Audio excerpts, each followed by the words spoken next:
ওম পূর্ণমদ পূর্ণমিদং পূর্ণাৎ পূর্ণম উদচ্যতে পূর্ণস্য পূর্ণমাদায় পূর্ণমেব অবশিষ্যতে। ওম শান্তি শান্তি শান্তি।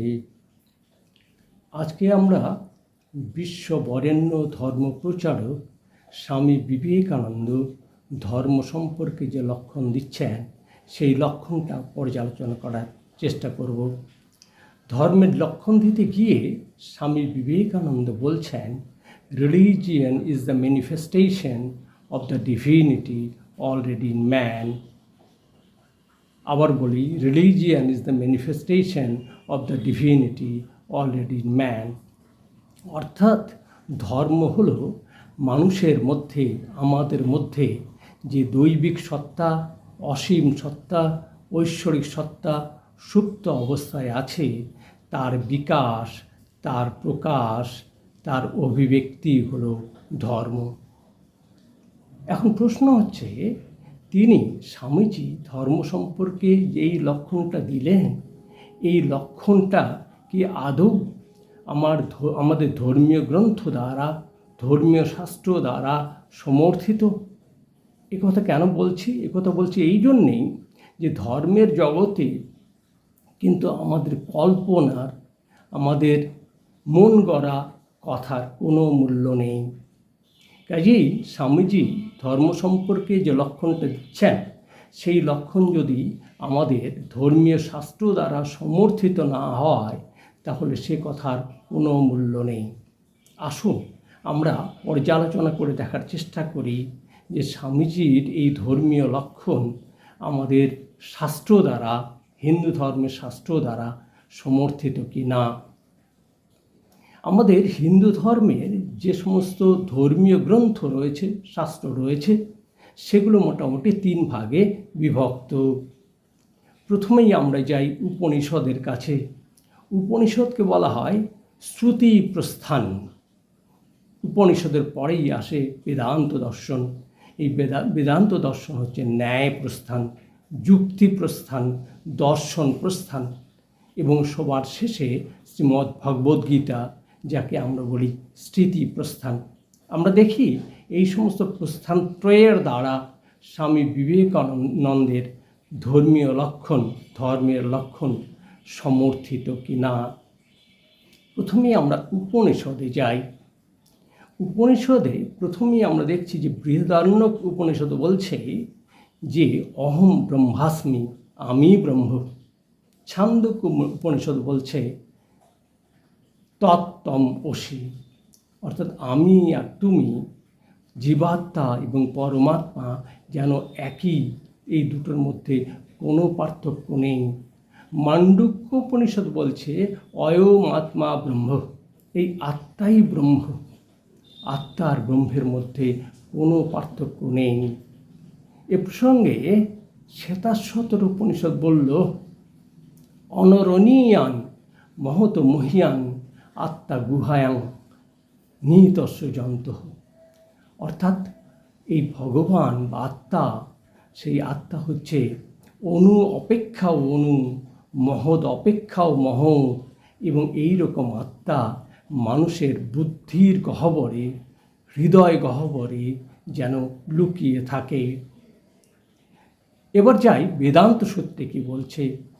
আমরা যাই বিশেষত অদ্বৈত বেদান্তে কি বলছে। অদ্বৈত বেদান্ত বলল জীব ব্রহ্মৈব না পরঃ, অর্থাৎ জীব এবং ব্রহ্ম দুটোর মধ্যে কোনো পার্থক্য নেই, অর্থাৎ জীবই যেন ব্রহ্ম। এবার এই সম্পর্কে চৈতন্য চরিতামৃত কি বলছে। চৈতন্য চরিতামৃত বলছে অদ্বয় জ্ঞান তত্ত্ব বস্তু কৃষ্ণের স্বরূপ, ব্রহ্ম আত্মা ভগবান, 3 তার রূপ। অতএব চৈতন্য চরিতামৃত বলল যে ব্রহ্ম আত্মা ভগবান এটা যেন কৃষ্ণেরই 3টা রূপ মাত্র। তাহলে আমরা জীবেরা অবশ্যই তাহলে ঈশ্বর, অবশ্যই ব্রহ্ম। তাই স্বামী বিবেকানন্দ পরিষ্কার করে বললেন যত্র জীব তত্র শিব, নররূপে নারায়ণ, জীবে প্রেম করে যেই জন সেই জন সেবিছে ঈশ্বর।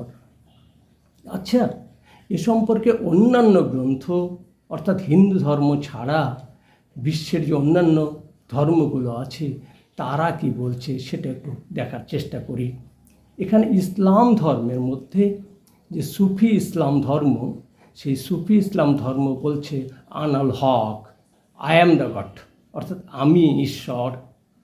বাইবেল বলছে the kingdom of god is within, তার মানে the kingdom of god is within the human being.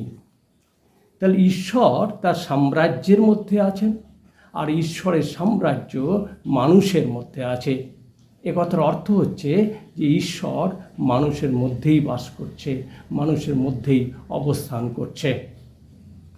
তাহলে আমরা লক্ষ্য করছি যে স্বামী বিবেকানন্দ ধর্ম সম্পর্কে যে লক্ষণটা দিচ্ছেন, সেই লক্ষণ কিন্তু শুধুমাত্র হিন্দু ধর্মের দ্বারা সমর্থিত তাই নয়, অন্যান্য যে সমস্ত ধর্মগুলো আছে, যেমন ইসলাম ধর্ম, যেমন খ্রিস্টান ধর্ম, তাদের দ্বারাও সমর্থিত। এবারে যাই, মহাপুরুষদের দ্বারা স্বামী বিবেকানন্দ ছাড়া তার কথার সমর্থনে অন্য কোনো মহাপুরুষ সত্যদ্রষ্টা ঋষি এমন কথা বলছেন কি না। আমরা যাই রবীন্দ্রনাথের কাছে, বিশ্বকবি রবীন্দ্রনাথের কাছে। রবীন্দ্রনাথ আমরা জানি একাধারে যেমন কবি, তিনি একই রকমভাবে সাহিত্যিক, আবার তিনি দার্শনিকও বটে। তাহলে এইরকম একজন ব্যক্তিত্ব ধর্ম সম্পর্কে কি বলছেন? তিনি বলছেন, সীমার মাঝে অসীম তুমি, বাজাও আপন সুর, আমার মধ্যে তোমার প্রকাশ, তাই এত মধুর। অর্থাৎ তিনিও বলছেন সীমার মাঝে, অর্থাৎ মানুষ মানে সসীম, সীমিত, তার মধ্যেই অসীম অনন্ত ঈশ্বর যেন বাস করছেন। তিনি এমন কখনো কখনো বলছেন যে রূপ সাগরে ডুব দিয়েছি, অরূপ রতন আশা করি।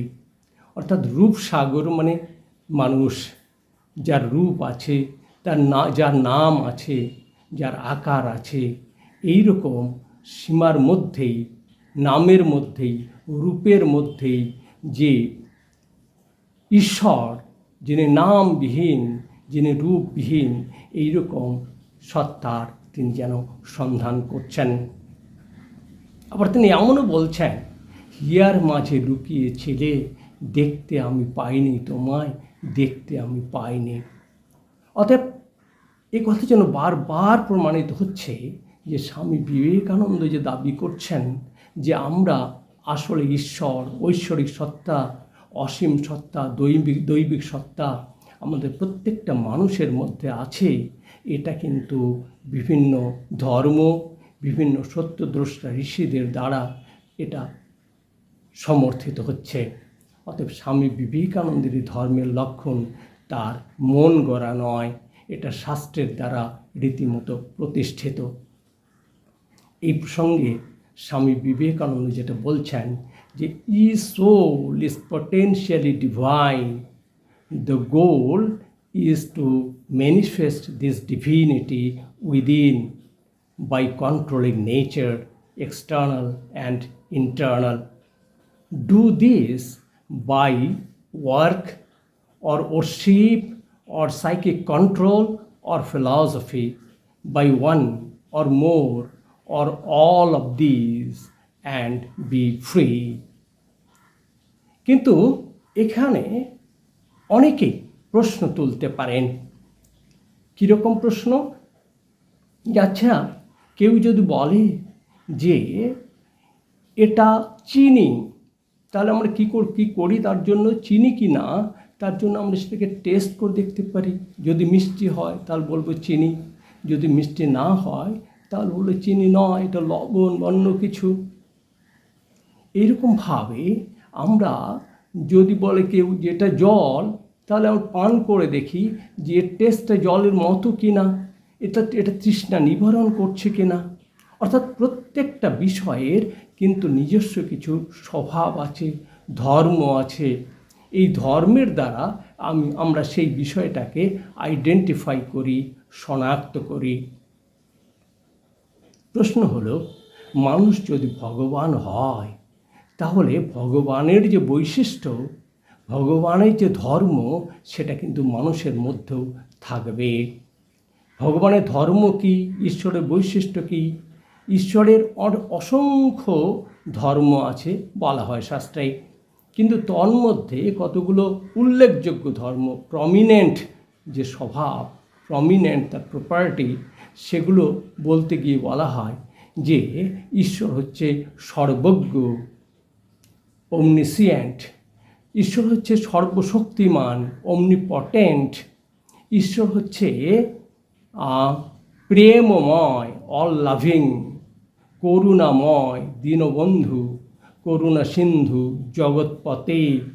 এই ধরনের ঈশ্বরের অনেকগুলো যেন লক্ষণ আছে। প্রশ্ন এটাই যে মানুষ যদি ভগবান হয় তাহলে ভগবানের এই সমস্ত ধর্ম, এই সমস্ত বৈশিষ্ট্য মানুষের মধ্যেও পরিলক্ষিত হবে। কিন্তু আমরা যদি আমাদের সমাজের চারদিকে একবার লক্ষ্য করি, তাকাই, তাহলে দেখব যে মানুষের মধ্যে এই ধরনের ধর্ম কিন্তু আমরা দেখতে পাই না। কীরকম?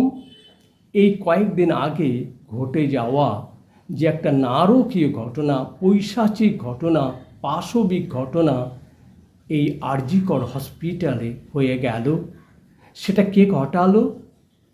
সেটা অন্য কোনো গ্রহ থেকে কেউ এসে ঘটায়নি, সেটা মানুষ ঘটিয়েছে। কাজে মানুষ হচ্ছে আসলে পশুর সমান। তাহলে এইরকম মানুষকে আমরা ভগবান এই নামে কি করে অভিহিত করব? এটা একটা বড় প্রশ্ন। এবং আমি বলি, যারা এই প্রশ্ন উত্থাপন করছে, অবশ্যই একটা যথার্থই যেন প্রশ্ন, এই প্রশ্নটাকে কিন্তু আমরা ফু দিয়ে উড়িয়ে দিতে পারি না। অবশ্যই এর কিন্তু একটা উত্তর, এবং গ্রহণযোগ্য উত্তর, যৌক্তিক উত্তর শাস্ত্রের মধ্যে আছে। কি সেই উত্তর? সেই উত্তর নিয়ে আমরা পরবর্তী যে ভিডিও সেখানে আসব। আজকে আমরা এখানেই শেষ করি। নমস্কার, সবাই ভালো থাকুন, সুখে থাকুন। নমস্কার।